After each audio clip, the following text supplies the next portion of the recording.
오늘 고린도전서 12장 본문 말씀 중에 제가 18절에서 20절을 다시 한번 봉독해 드리겠습니다. 그러나 이제 하나님이 그 원하시는 대로 지체를 각각 몸에 두셨으니 만일 다 한 지체뿐이면 몸은 어디냐? 이제 지체는 많으나 몸은 하나니라. 쓸모없는 지체는 없다라는 제목으로 여러분과 함께 은혜를 나누고자 합니다. 할렐루야.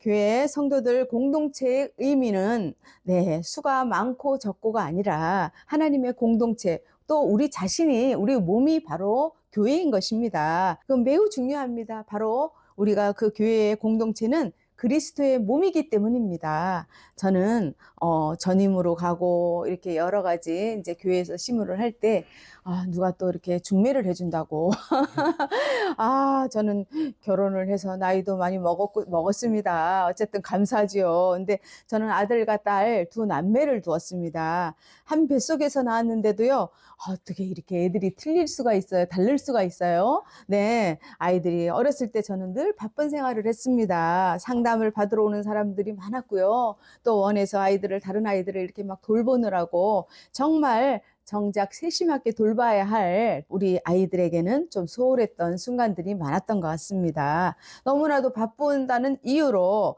어느 날은 24개월이 된 아들에게 책 한 권을 이렇게 주면서 이거 저 방에 들어가서 좀 읽고 오세요. 그랬더니 얘가 네, 알겠습니다. 그래서 뒤뚱뒤뚱 또 들어가더라고요. 그 들고. 그래서 내가, 그래, 아유, 이쁘다. 그러고는 또 잊어버렸죠. 뭐 한데, 거기 갔는데 뭐가 소리가 막 나요. 가더니 뭐 자기 혼자서 뭐, 강아지, 멍멍, 오리, 꽥꽥, 병아리, 삐약, 그러고 뭐, 고양이, 그러더니, 야옹, 야옹, 뭐 이렇게 의성어도 막 섞어가면서, 끝까지 읽는 거예요. 참, 그렇게 다 읽고 나서는 또 그걸 갖고 뒤뚱뒤뚱 걸어옵니다. 그러더니, 참 너무 기특했죠. 그러더니, 다 읽었습니다! 또 그러서 그러더라고요. 그래서 제가, 너무 기특해서, 시간을 좀 저쪽에 더 읽기, 참 미안한 얘기지만은, 그래서 책을 이만큼을 쌓아놨습니다. 그러고는, 저거 다 읽고 오세요. 그랬더니 애가 또, 네, 알겠습니다. 그러더니 뒤뚱뒤뚱 들어가더라고요. 그래서 뭐 또 뭐 깨깨 그리고 뭐 소리 들리고, 시냇물 졸졸졸 뭐 이러고 막 다, 의성어를 넣어가면서 읽더라고요. 그래서 참 고맙고 기특했습니다. 그런데요, 그 밑에 여동생이 있었습니다. 여동생은 전혀 달랐습니다. 그 방법이 전혀 통하지 않았습니다. 책을 막 던지고요. 막 죽는다고, 그러고 막 소리 지르고 우는 것이었습니다. 근데 음악을 틀어주니까 그제서야 멈추고 거기 들어가서 음악을 틀어놓고 막 춤추고 계속 그렇게 시간을 보내는 거예요. 자기 혼자 또. 아유, 참. 감기약을 먹을 때도 달랐습니다. 그 아들은 그 쓴 약을 갖다 얼마나 써요. 거기다가 항생제를 그런데도 막 몸에 이걸 먹어야지 낫는다니까 꿀떡꿀떡꿀떡 막 먹는 거예요. 그런데 딸은 죽는다고 또 오는 거야. 그러고는 그런데 어느 날은 열이 너무 심해서 해열제를 넣어서 들어간 약을 먹여야 되는데 약병이 사라진 거예요. 그래서 막 찾다가 도대체가 이게 아이러니하게 정말 약병을 분명히 뒀는데 없고 그러니까 어머 이거 어떡하면 좋아. 한참을 찾다 결국에는 못 찾았어요. 그런데 할 수 없이 새 약을 다시 약병에다가 요만한 약병에다 넣어갖고 그 선반에다가 이렇게 딱 올려놨습니다. 그런데 그때 가만히 좀 있다 보니까 뭐가 뒤뚱뒤뚱 걸어오는데 보니까 딸아이인 거예요. 그러더니 그것을 갖다가 이렇게 약병을 딱 들더니 또 뒤뚱뒤뚱 걷더니 어디를 가나 이렇게 몰래 모른 척하고 쳐다봤더니 쓰레기통을 가더니 쓰레기통을 뚜껑을 열더니 거기다가 탁 집어넣는 거예요. 탁 소리가 나. 그러더니 뒤뚱뒤뚱 또 가더라고요. 그래서 내가 어머나 기가 막혀 말문이 막히는 거예요. 아니 저런 어린 아기가 어떻게 저런 생각을 하지? 정말 신기하고 놀랐다. 막 이러면서 웃기도 하고 그랬어요. 그런데 커가면서 둘은 완전히 달랐어요.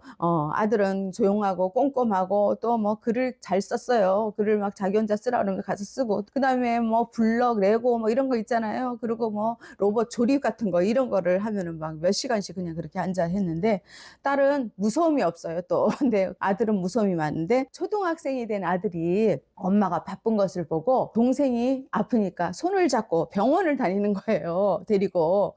아유, 기특했죠. 근데 딸은 또 무서움이 많은 오빠를 위해서 저녁에 오빠가 어디 뭐 혼자 못 가는 길을 오빠 내가 같이 갈게 이러면서 또 오빠 손을 잡고 함께 가주었습니다. 그 모습을 보면서 제가 깨달았습니다. 각기 성격과 재능은 다르지만 서로에게 꼭 필요하다는 존재라는 것을, 혼자서 안 되지만 함께일 때 완성이 된다는 거, 이게 바로 지체의 중요성이라는 것을 깨닫게 되었습니다.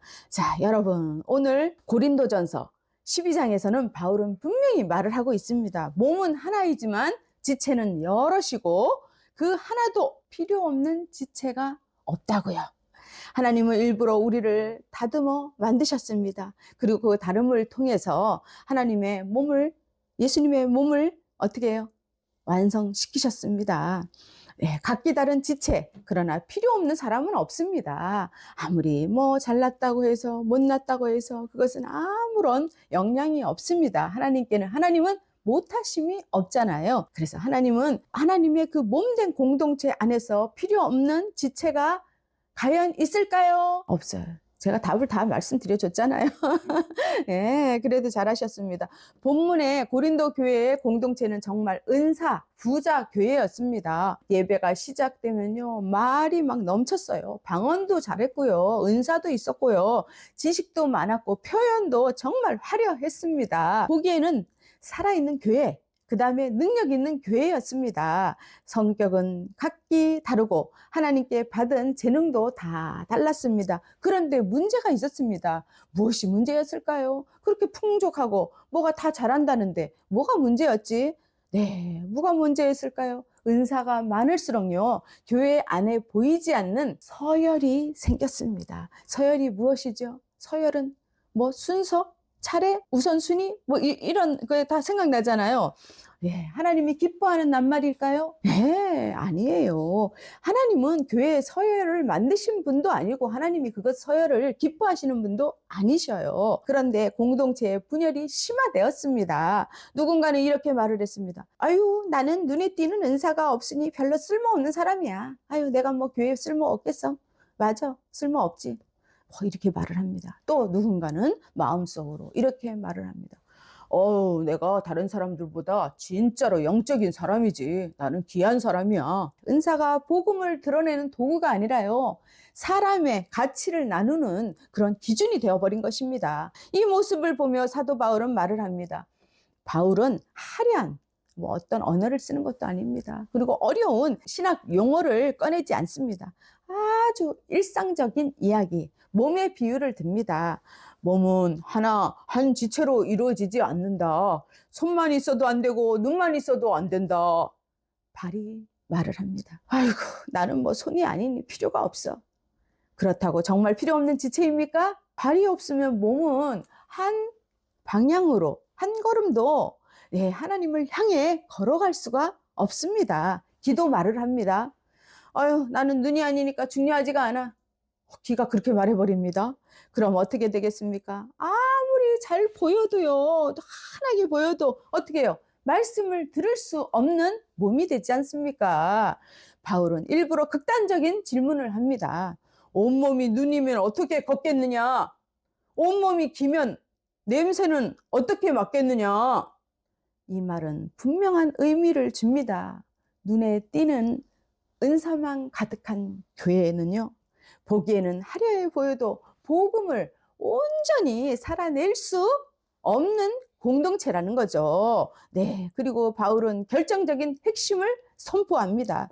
하나님이 그 원하시는 대로 지체를 각각 몸에 두셨다. 은사는 사람이 선택한 것이 아닙니다. 경쟁해서 서로, 야, 내가 이걸 잘하니까 나는 찬양을 잘하니까 나는 찬양할 거야. 나는 기도를 잘하니까 기도만 할 거야. 이런 모든 것을 자기가 선택하는 겁니까? 아니요. 어떻게 해요? 하나님의 나라를 위해서 하나님께서 의도적으로 배치하신 것입니다. 그러므로 내가 은사가 없다고 생각하시는 분 손 들어보세요. 아니죠. 하나님께서 다 은사를 주셨다는 거예요. 그림을 잘 그리고, 그죠? 글씨를 잘 쓰고, 저기 어려운 사람을 돌보고, 그 다음에 뭐 동물들을 돌보고, 하나님께서 그런 은사를 다 주신 거예요. 모든 것을 다 잘할 수는 없어요. 각기 다른 은사들을 다 주셨죠. 그리고 은사가 크다고 해서 여기는 사람에게는 분명한 경고를 합니다. 뭐냐고? 너 혼자서는 몸이 될 수 없다. 그렇죠? 네, 아멘입니다. 바울은 하나님 나라는 개인의 영적 체험에 국한되어 있다고 말하지 않습니다. 공동체 안에서 역사하시는 하나님의 실질적인 통치라고 말을 하고 있는 것입니다.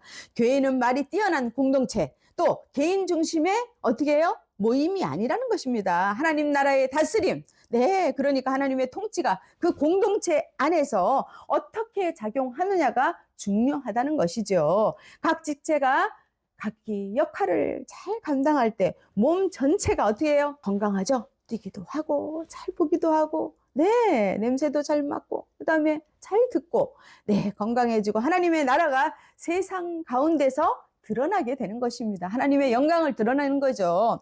그래서 바울은 마지막 이렇게 정리를 합니다. 지체는 많으나 몸은 하나이다. 교회의 본질은요, 모두 같아지는 획일성이 아닙니다. 그렇다고 해서 서로 갈라지는 분열이 아닙니다. 세상 교회는요, 분열도 많고 말도 많고 여러 가지 또 미움과 다양한 여러 가지 현상이 나타납니다. 그러나 하나님께서 원하시는 것은 아니죠. 교회는 다양한 지체들이 서로 다르지만은요, 그리스도 안에서 한 몸을 이루는 공동체인 것입니다. 바로 다양함 속에 하나됨. 그죠? 그것이 하나님이 원하시는 거예요. 이것이 복음이 만들어내는 언약 공동체의 모습인 것입니다. 그래서 우리 교회가 그렇잖아요. 그렇게 많은 사람들이 막 골골 모이진 않아도, 그죠? 서로가 서로를 위하고, 사랑하고, 이해하고, 네, 돕고, 그 다음에 사랑의 말을 하고, 서로 기도해주고, 이것이 하나님이 원하는 교회인 줄 믿으시기를 축복합니다. 한 몸으로 서로를 살리며 하나님 나라를 증언하는 공동체로 세우시기 위함인 것입니다. 우리는 무엇을 하는 것이 아니라 어떠한 것, 영역에만 치중하는 것이 아니라 어떤 눈을 쳐다볼 때, 아유, 숫자나 어떠한 재능이나 이런 것이 아니라 하나님이 무엇을 기뻐하시는지, 하나님이 원하시는 것, 하나님이 합당한 것이 무엇인지 그것을 생각을 해야 되는 것입니다.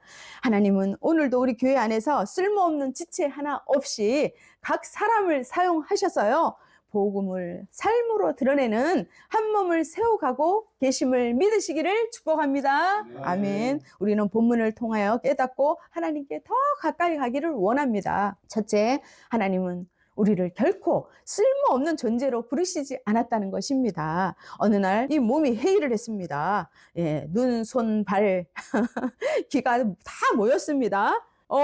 눈이 말을 했습니다. 나는 보는 게 제일 좋아. 제일 중요하지. 눈이 제일 중요하지. 눈이 중요하죠, 여러분? 눈이 안 보여봐요. 어떻게 살아요? 나 없으면 아무것도 못해. 손이 말을 했습니다. 아니야. 내가 없으면 밥도 못한다. 글씨도 못 쓰잖아. 전할 수 있어? 다 손이 하는 건데? 그 말도 맞습니다. 손이 없으면 어떻게 살 수 있을까요? 발이 씩씩하게 말합니다. 둘 다 틀렸어. 내가 없으면 어디든지 못 가. 그렇죠. 가만히 앉아서 어디든지 못 가면은 정말 큰일이죠. 발이 정말 중요한 것 같습니다. 귀도 가만히 있지 않습니다. 야, 너희들 아무리 떠들어봤자 내가 안 들으면 무슨 소용이 있냐? 그렇죠. 귀가, 그죠? 듣지 않으면은 아무리 얘기를 해도 또 하나님 말씀을 해도, 그죠? 들을 수가 있나요? 들어야지 믿음이 생기는데 믿음은 들으면서 나잖아요. 야, 그 말도 진짜 맞는 것 같아. 귀가 제일 중요한 것 같습니다. 그런가요? 야, 그러다 갑자기 몸이 움직이지를 않았습니다. 왜 그랬을까요? 모두가 자기가 중요하다고 생각했기 때문입니다. 자기가 중요하니까 안 움직이니까 꼼짝없이 멈추고 있었던 거죠. 그때 머리가 말을 했습니다. 너희는 다 중요해. 눈도, 손도, 발도, 귀도 없으면은 몸은 제대로 어떻게 살 수가 없지. 그제서야 모두가 끄떡 거렸습니다. 우리는 하나구나. 맞아. 우리가 하나야. 우리는 하나가 돼야 돼. 그래야지 몸을 이루어서 우리가 행복하게 살 수가 있지. 맞아. 그래야 하나님의 뜻을 이루지. 맞아. 맞아. 찬양이 되었습니다. 네. 그렇습니다. 하나님은 우리 시를 부르실 때요. 얘야, 너는 있으면 좋고, 뭐 없어도 그만이야.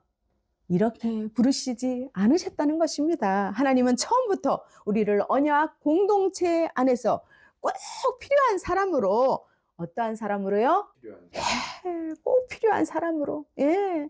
그래서 필요한 소중한 사람으로 그것도 부르셨다는 것입니다. 교회는 마치 몸과 같습니다. 자, 손이 나는 작으니까 쓸모없어. 빠져버리면 몸은 바로 불편해 보입니다. 불편해지죠. 그죠? 눈이 나 말고는 볼 사람이 많잖아. 자, 해봐. 하고 쉰다면 몸은 금방 어떻게 해요? 갈 길을 잃어버리죠. 네, 언약 공동체도 같다는 것입니다. 계속해서 반복하는 것은 우리 마음에 새기고, 네, 우리가 인식하고, 그 다음에 깨달아야 되는 것입니다. 그리고 그렇게 행동을 해야 되는 것이죠. 하나님은 일부러 어떻게 하셨어요? 우리를 다르게 만드시고, 각기 다른 자리에 세우셔서 교회를 이루시는 것입니다. 눈에 띄는 사람만 중요한 게 아닙니다. 야, 너는 뭐 교회 뭐, 이야, 밤을 샜어? 기특하구나. 넌 최고다, 최고. 하나님은 그러십니까? 아니요. 그러시지 않는, 이거는 인간의 생각. 네. 여러분의 자리는 결코 남은 자리가 아닙니다. 하나님 안에서는 쓸모없는 사람이라는 명단 그 있잖아요. 명단 리스트 그 자체가 없습니다, 여러분. 사람은 상황과 비교 속에서 스스로를 작게 여기지만 하나님은 우리를 지으실 때 목적 없이 만드신 분이 아닌 것입니다. 네. 지금의 모습, 나의 있는 지금 모습. 네, 내가 막 괜히 초라해 보여. 그렇지만 나는 소중한 사람입니다. 하나님이 만드셨으니까 지금의 그 자리 그대로 하나님의 나라에 꼭 필요한 지체임을 믿으시기를 축복합니다. 아멘. 둘째, 은사는 소유가 아니라 나눔이며 나눔. 사랑으로 흘러갈 때 그 목적을 이루는 것입니다. 하나님은 우리 각자에게 지혜의 은사, 지식의 은사, 또 무슨 은사를 주셨어요? 가르침의 은사, 겉면, 위로하고, 그죠? 보면은 섬김에 또 은사를 주셔갖고 막 이렇게 하고 실천의 은사, 네, 은사, 구제, 다스림, 리더십을 또 주셔갖고 앞에서 잘 이끌 수 있는 그런 리더십의 은사, 그 다음에 긍휼의 은사, 자비의 은사, 뭐 이런 거, 병고침, 예언, 뭐 이런 여러 가지 각종 은사를 주셨습니다. 네, 은사는 자랑이 아니라 무엇이에요?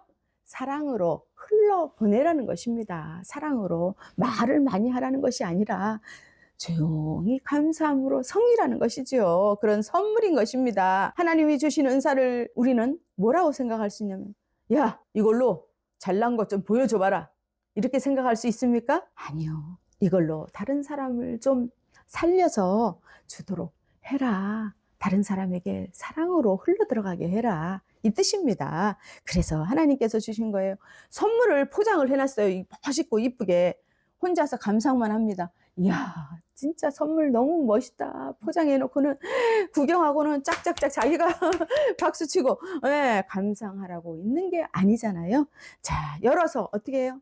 활짝 열어서, 활짝 열어서 주고, 나누고, 그 다음에 어떻게 사랑을 나눠줄 때 어떻게 해요? 사용하게 되잖아요. 그 귀함이 드러나는 것입니다. 다른 사람이, 나보다 더 못한 사람이, 나를 저렇게 사랑하는구나. 돌봐주는구나. 그것을 알게 되는 거죠. 그게 은사도 마찬가지라는 거죠. 자랑하면은 썩고, 흘려보내면 어떻게 해요? 살아난다는 것입니다. 살아난다는 건 무엇입니까? 생명 아닙니까? 그래서 우리는 가장 큰 은사가 바로 무엇이라고 생각합니까? 그 어려운 것을 사랑입니다. 네, 사랑을 품는 자는요 정말 승리하는 줄 믿습니다. 내 은사가 누군가에게 위로가 되고요, 다른 지체를 세워줄 때 사랑이 없으면 세워주지도 않습니다. 왜냐하면 자기가 드러나야 되니까. 그죠? 그런데 사랑이 있는 사람은 어떻게 해요? 사람을 세워줍니다. 그럴 때 사랑이 공동체를 살리게 되는 것입니다. 그것은 수가 많고 적고 떠나서입니다. 서로를 살려주고 서로를 위로하고 서로를 세워주는 거. 네, 그것이 중요합니다. 그 은사는 사용할수록 빛나고요. 나눌수록 공동체를 어떻게 해요? 살린다고 했습니다. 생명을 일으키는 하나님의 그 은사를 사랑하시기를 축복합니다. 아멘. 넷째, 우리는 비로소 함께 있을 때 비로소 교회가 되는 것입니다. 그리스도 안에 붙어 있으면요, 우리는 각기 다른 지체잖아요. 떨어져 있지 않고 한 몸으로 온전해지는 것입니다. 그리스도 안에 붙어 있을 때요. 지체가 몸에서 분리되면 그것은 기능을 잃은 불구. 불구는 어떻게 해요? 힘들죠. 생명력을 잃게 됩니다. 불구가 되면. 그러나 머리이신 그리스도 안에 붙어 있으면 어떻게 됩니까? 각 지체는 자기 역할을 감당하면서 서로를 살리고 한 몸은 건강하게 자라는 것입니다. 네, 교회에서 예배를 마치고 나가는데 어떤 권사님 한 분이 집사님을 붙잡고 이렇게 말을 합니다. 아니 집사님 요즘에 안 보이시더니 어디 편찮으세요? 라고 물어봅니다. 집사님이 잠깐 머뭇거리다가 사실 아이들 문제가 좀 있어서요. 제가 교회 나오기도 힘들고 집에 가기도 싫으네요. 이때 어떻게 하셔야 합니까? 아유 집사님 이러시면 안 됩니다. 도대체 왜 그러세요? 정신 좀 차리세요. 아유 그래도 집에 들어가셔야지. 뭐 그런 거 갖고 그러세요. 애들이 크면서 다 속썩이지. 아유 참 정신 좀 차리세요. 네 집사님? 이렇게 말을 한다. 그분이 뭐라고 하겠습니까? 맞아요. 정말 권사님 말씀이 맞습니다. 그렇게 하겠습니까? 아이고 그래 너 잘났다. 그래 다시는 내가 얘기해나 봐라. 이렇게 하죠. 그렇게 생각하는 것입니다. 권사님이 여러 별다른 말을 하지 않고 그냥 꼭 손을 꼭 잡고 그래요. 제가 같이 있어 줄게요. 제가 함께 기도하겠습니다. 그럴 때 이 순간 말없이 손을 내민 권사님도 또한 그 손을 붙잡은 집사님도 어떻게 돼요? 각자의 자리에서 그리스도의 몸으로서 기능을 하고 있다는 것입니다. 네, 하나님 나라의 방식은 언제나 따라해보세요. 함께입니다. 2026년 새해에는 우리 모두가 서로를 세워주고 높여주고 인정해주고 격려해주고 사랑해주며 서로를 살리는 공동체가 되기를 동참하기를 축복합니다. 서로의 다름을 품고 하나로 연결될 때 비로소 교회는 세상 속에서 어떻게 해요? 복음이 살아나는 역사가 일어나는 것입니다. 하나의 공동체로서 빛을 발하게 되는 줄 믿으시기를 축복합니다. 아멘. 기도하시겠습니다. 하나님 아버지 우리 각 사람을 필요 없는 지체가 아니라 서로를 살리는 한 몸으로 불러주심에 감사합니다. 이제 삶의 자리로 또 돌아가서 살 때에도 주님께서 맡기신 자리를 귀하게 여기며 사랑으로 은사를 흘려보내는 우리 자신 교회가 교회로 살게 하여 주시옵소서. 살아계신 예수 그리스도 이름으로 기도합니다. 아멘.